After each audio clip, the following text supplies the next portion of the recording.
Hmm. Are we rolling? Well, I think we are. Yes, I am live.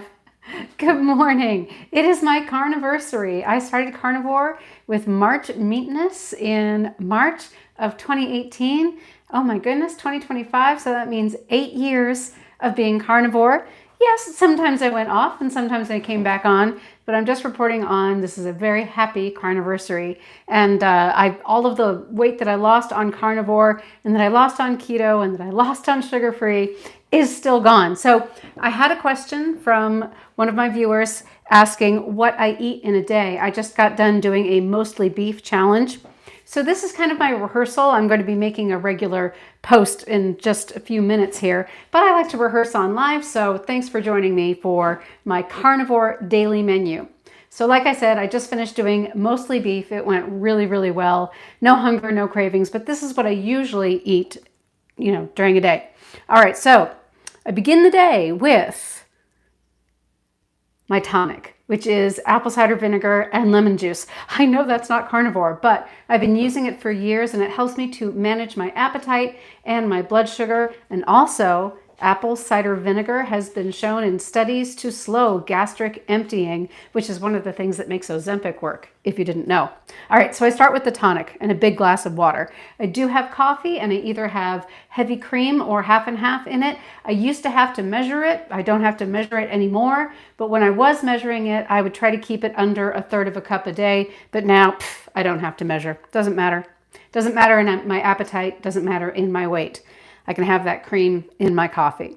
All right, breakfast is a combination of eggs cooked in butter, bacon, and meat of some kind.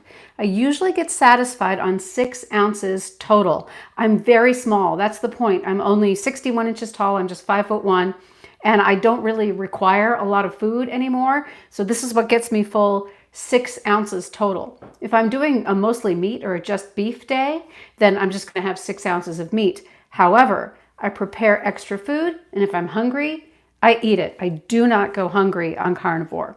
And lunch is the same as breakfast.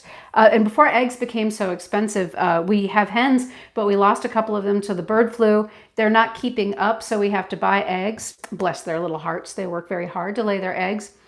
And going mostly beef, I used to eat up to 6 eggs a day, and now I'm keeping it right around 2 or 3, and I really don't miss the extra eggs. But I'll have 2 at breakfast, 1 at lunch, and sometimes I'll make an extra one in case I get hungry for one in the afternoon. So I always have extra eggs, meat, and bacon available, because the thing that has helped me to literally permanently overcome obesity with carnivore is the fact that I am only hungry about twice a day before meals, and then I'm satisfied the rest of the day. If I do get hungry in the afternoon, I will have some more.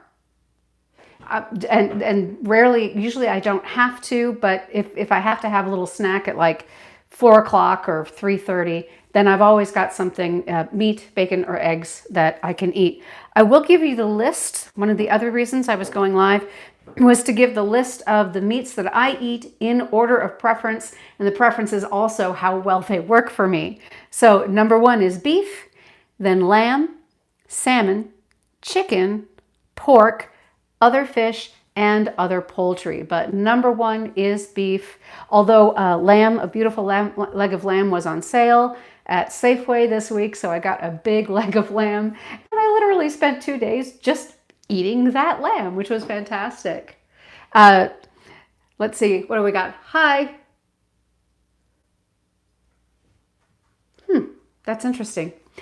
At any rate, so understanding number 1, that my struggles with severe glucose intolerance started when I was only 2 or 3 years old.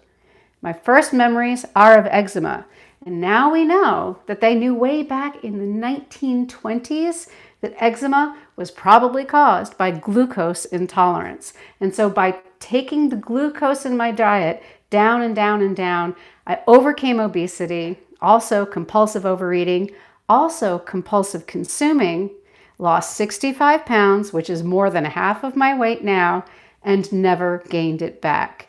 And I think what's really important about that is completely drug-free.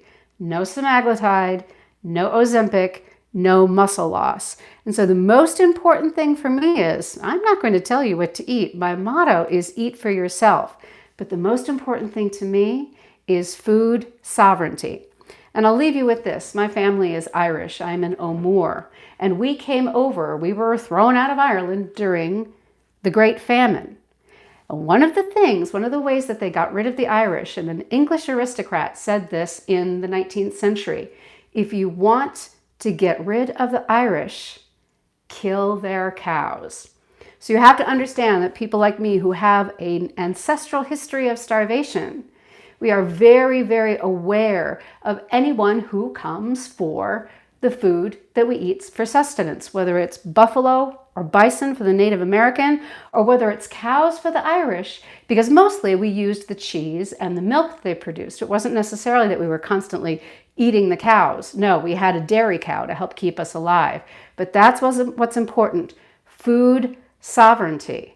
And so the ability to keep having access to the foods that keep us sane and healthy. And then, of course, finally, the corporations, the food corporations, and remember, I don't eat any corporate carbohydrates, no profit proteins, and no factory fats.